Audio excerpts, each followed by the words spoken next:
We got rehearsal in a few minutes. Okay, you have the scripts and stuff? Mm-hmm. Give me a few minutes and then I'll meet you. Gotcha.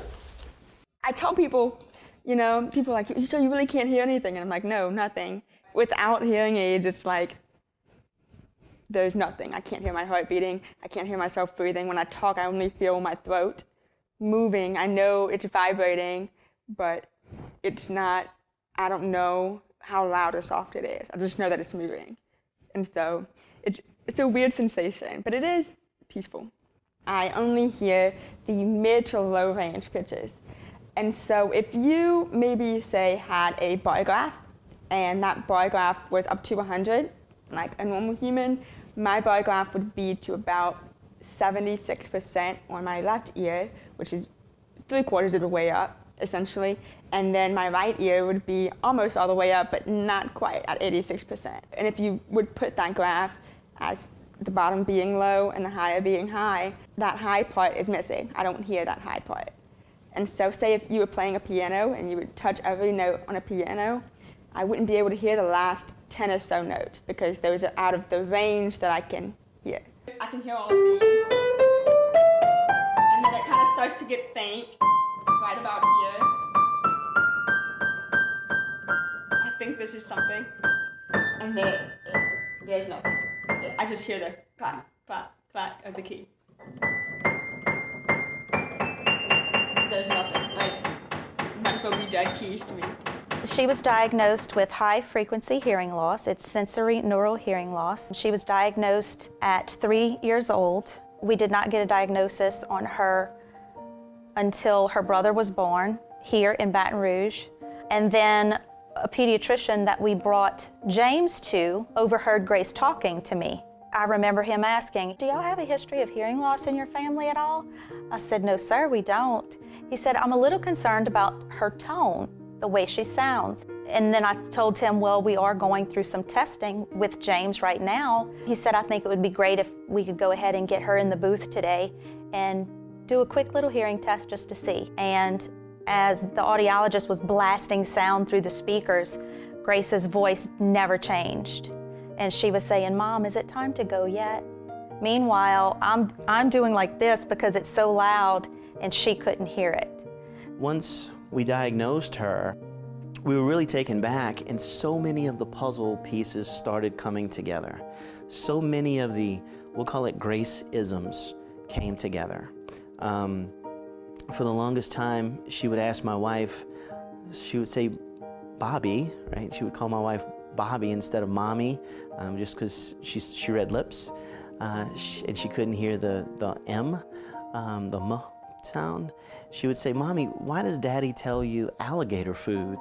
She couldn't understand what that was. Like, she could read about alligators, and she knew that an alligator was an animal, but why did Daddy tell you alligator food? Well, after months of us trying to figure this out and chuckling about it, one day I went to leave to go to work, and I hugged my wife. She was holding Grace, and I gave her a kiss, and I told her I love you.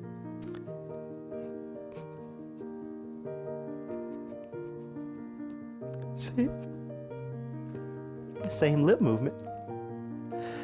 So she couldn't put I love you together. But from her books, she knew that an alligator's an animal and they must eat. Dad's telling Mom alligator food.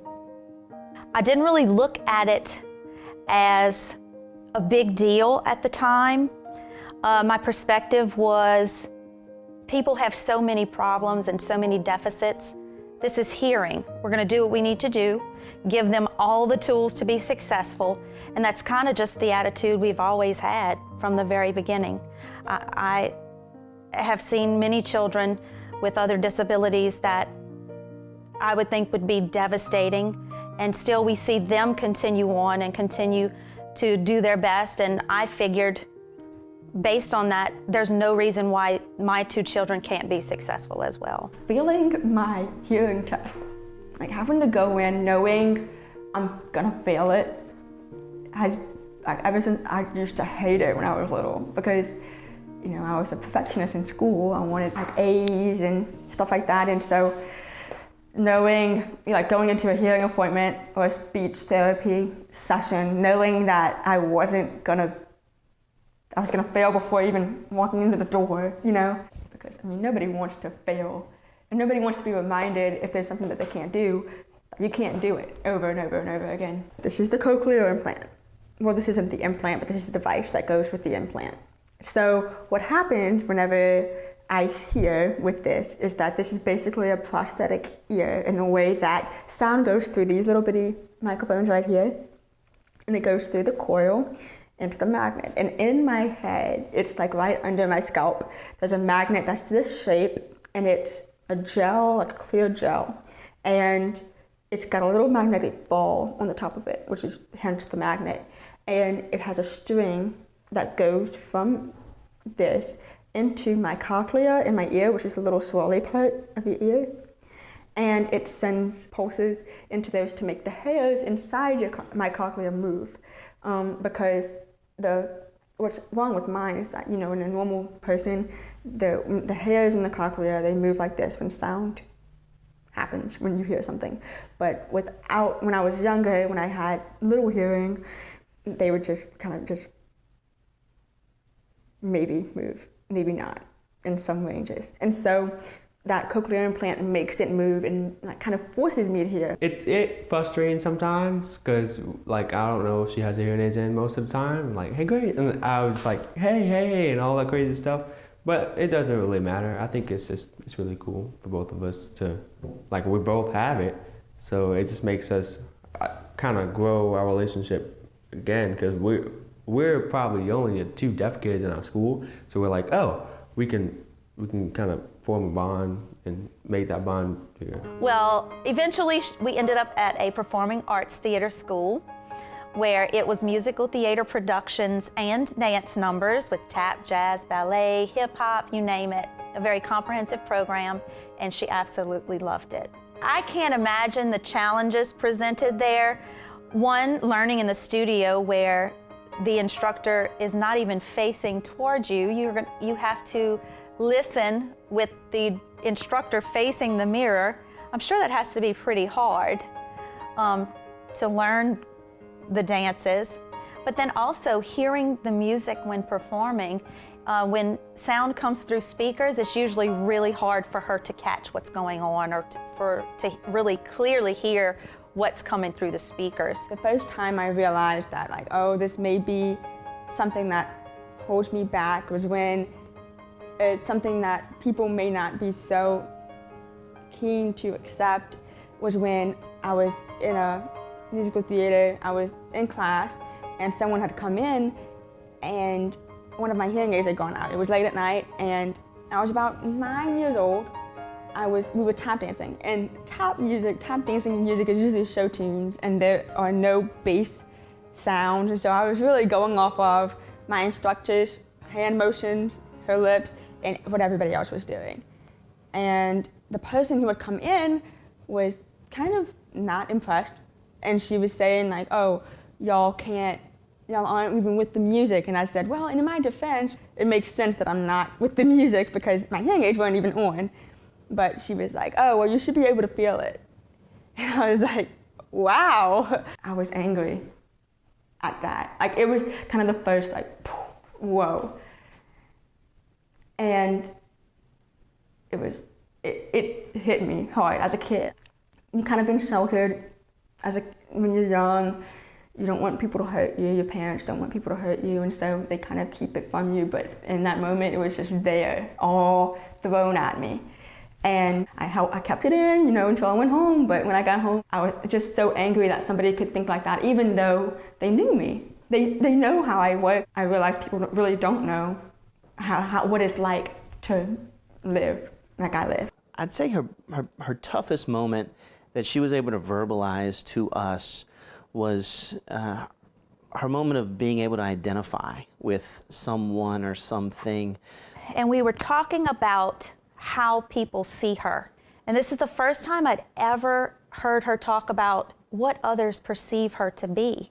And that's big for a teenager to really start to think about that. And for the first time I went, should I not have done the invasive surgery that we did? that allows her to hear like everybody else? What if I should have let her be a part of the deaf community where signing was their way of communicating? Because she continued to express that I'm trying to figure out where I identify. Who do I identify with? So much emphasis in today's society is put on what group are you a part of? And she was finding that there was no identity there. So that's the first time that it's ever been, I sure hope we made the right decision for her. On stage, that is where she feels the best. One thing led to another, and she's growing up in high school and figures out that she may need to take a break from musical theater. It took lots of time. She was on the elite dance company there at the studio, so it took a lot of time away from academics, and that's ultimately her first love. She loves to learn new things, and so she stopped doing that, but then found a new niche, which is pageantry. And so she ended up being in her first pageant and ended up placing first runner-up, but then was in her first festival pageant and won queen, which it was a wonderful experience for her because she got to meet some fabulous people. But then she said, I wonder if I could do this at the state level. So she ended up competing in our state pageant and ended up placing in the top 5 and got the Congeniality Award. And I was honestly surprised at how accepting people were whenever I would talk to them about, you know, what I needed. For example, the MC, his name was Tim, Mr. Tim. He was, the first day you walk in, everybody's kind of nervous. Everybody's wearing a nice outfit because this is the first time that you meet the people of the organization.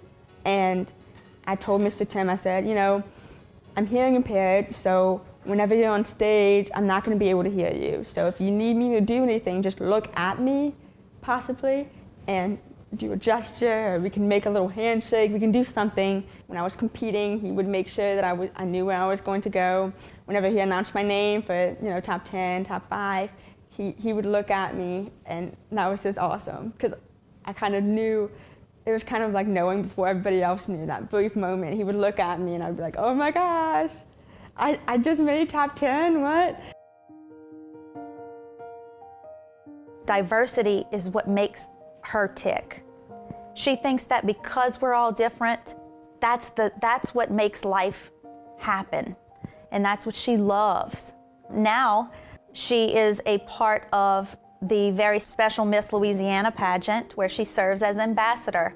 So she is currently speaking for those who cannot speak for themselves at times, promoting this organization in an effort to raise money for special needs children.